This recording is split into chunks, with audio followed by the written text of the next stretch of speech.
মই পোনপ্ৰথমে আমাৰ dalgaon আৰক্ষী থানাৰ অন্তৰ্গত গাঁওৰক্ষী বাহিনীক আৰু লগতে বেছিমাৰী বজাৰ পৰিচালনা সমিতিৰ মই ধন্যবাদ জ্ঞাপন কৰিম যে তেওঁলোকে বেছিমাৰী বজাৰত যে য'ত নেকি গোটেই এই বৃহত্তৰ অঞ্চলৰ প্ৰত্যেকজন মানুহে এইখন বজাৰত আহে আৰু এই ঠাইতে মানে সজাগতা সভাৰ আহ্বান কৰি যে নাৰী শিক্ষা বাল্য বিবাহ বন্ধ শিশু শ্ৰমিক মানে বন্ধ কৰা তাৰ লগতে ড্ৰাগছ মদ ভাং আদি মাদক দ্ৰব্য সেৱনৰ বিৰুদ্ধে যি সজাগতা সভাৰ আহ্বান কৰিছিল আৰু এইখন সভাত দৰং জিলাৰ DSP মহোদয় উপস্থিত আছিল আৰু ইয়াত যথেষ্ট এটা ফলপ্ৰসূ আলোচনা হৈছে আৰু আমি আশাবাদী যে খুব কম দিনৰ ভিতৰতে আমাৰ এই সামাজিক ব্যাধিসমূহ আমাৰ অঞ্চলৰ পৰা দূৰ হ'ব।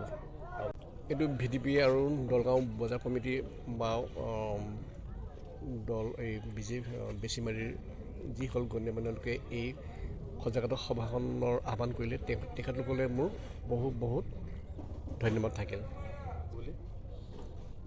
হ'ব নোহোৱাৰ কোনো কথা নাই, কিন্তু সকলোৱে অকল পুলিচৰ ওপৰতে ভৰসা নকৰিব, ৰাইজেও সক্ৰিয় হৈ থাকক, সজাগতা হওক, পুলিচৰ লগত সহযোগ কৰক আৰু যদি তেনেধৰণৰ কোনোবা ড্ৰাগছ বেচিবলৈ অহা ল'ৰা ৰখি থকা যদি দেখি পায় তৎক্ষণাত পুলিচক খবৰ দিয়ক, তাক আবদ্ধ কৰি ৰাখক। কাৰণ অকল বেছিমাৰীতে নহয় সমগ্ৰ অঞ্চলতে সমগ্ৰ অসমতে এতিয়া ড্ৰাগছৰ ভীষণ প্ৰয়োভৰ ইয়াতো হৈ আছে। গতিকে অকল পুলিচৰ ওপৰত ভৰসা নকৰি ৰাইজেও সজাগ হওক আৰু পুলিচৰ সহযোগ কৰক। মই জনাত নগাঁৱৰ জুৰীয়া মৈদাবাৰী ৰূপহী আদি অঞ্চলত সেই অঞ্চলৰ ৰাইজে এই ড্ৰাগছৰ ওপৰত ভীষণ একশ্যন লৈ আছে, নিজেই ধৰি বান্ধি আনি পুলিচক চমজি দিয়ে, এতিয়া বহুত কমি গৈছে। গতিকে ইয়াতো তেনেধৰণৰ এটা আন্দোলন গঢ়ি উঠক, ড্ৰাগছ বেপাৰী এনে পলাব। সমাজৰ হৈ কাম কৰে বিভিন্ন সময়ত দেখা যায়। মই বিভিন্ন ধৰণৰ NGO দল সংগঠনক মই আহ্বান জনাম, তেখেতলোক সক্ৰিয় হওক আৰু এই বেয়া কামবোৰৰ ওপৰত তেখেতলোকে নজৰ দিয়ক।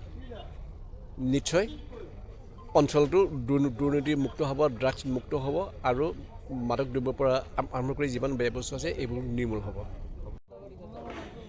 আজি তাৰমানে আমাৰ এই বৃহত্তৰ বেছিমাৰী অঞ্চলত dalgaon থানাৰ অন্তৰ্গত গাঁওৰক্ষী বাহিনীসকলৰ উদ্যোগতে এই সভাখনৰ আয়োজন কৰা হৈছিল।